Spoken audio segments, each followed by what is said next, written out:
Business is booming. I'll give you guys a few minutes to chime in today, but I want to talk to you about credit today. Over on the left-hand side, if you can hit the share button, on the right, hit the hearts, because you know I want to love you back. Happy, what is today, Tuesday? Happy Tuesday to you guys. Or Wednesday, excuse me. So I'll give you guys a few minutes to chime on, and then we'll get started talking. Hey, Sharon, how you doing? Good to see you. All right, good evening, good evening. Hey, Phil Matters, I see you there. Hey, Nina, how you doing? Nina Gomez, hi. So you guys, many of us, if you could do me a favor on the left-hand side, hit the share button, because I know that this information is going to be valuable to you, and I know if it's valuable to you, hopefully someone else will find it as well. And on the right, hit the hearts. So here's what I want to talk to you guys about today is FICO score. I was on the phone with a client the other day, and we were talking about what his credit score was. And he started to regurgitate to me all of his FICO scores, a 680, a 596, and another number.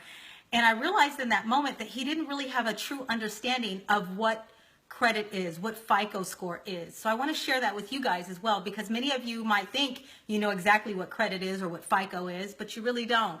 So if you all know, as you all probably do, and with credit, we have three bureaus. You have TransUnion, Equifax, and Experian. And with all three of those credit bureaus, you're going to have a FICO score, and each one of them is different with each one of them. Now, what I want you to do is when you're looking at your credit report, and the way the lenders look at it is, it's the middle number, not the 596, not the 711 FICO score or the 636. Whatever that middle number is between the three of them, that is your FICO score. So if you have a 596 FICO score on one, a 606 on the other, and a 690, it's that middle number between all of those that is your actual FICO score, all right? So I want to make sure that you understand that.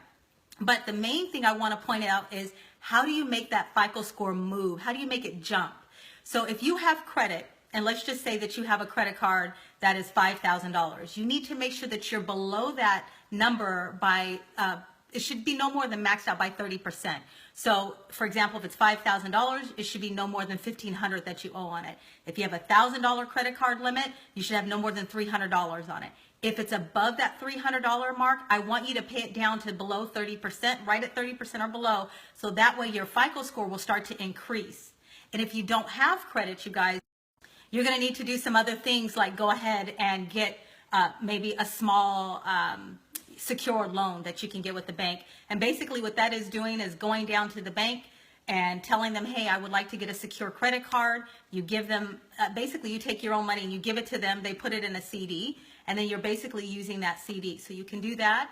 You can get a small loan for like a car or something like that, but you have to make sure that you show your ability to pay, because when you're working with credit to leverage to get a new home, they want to see your ability to pay. You guys all know that I really like to do things with not having any debt, but when it comes to home ownership, you need to have debt in order to show the ability to pay, so the banks will lend you money. So I just wanted to briefly come to you, explain to you what FICO score was, make sure that you know that there's three credit bureaus, and with those three credit bureaus, the middle number is your FICO score. If you're above 30% on any of your debt, make sure that you pay it down, so that way your credit will start to jump and rise. And if you're trying to build credit because you don't have any, start working with the small, secure loans, secure credit cards, or you can just go ahead and call like Capital One, things like that, and start establishing credit that way.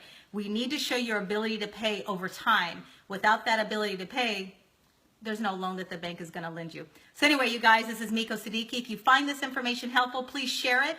And if you have an interest in buying or selling real estate, you know I'm your girl. So I'll see you guys later in the week. I want to talk to you a little bit more about budgets and what to do when it comes to our kids and when it comes to budgeting. We'll talk to you guys real soon. You have a wonderful day.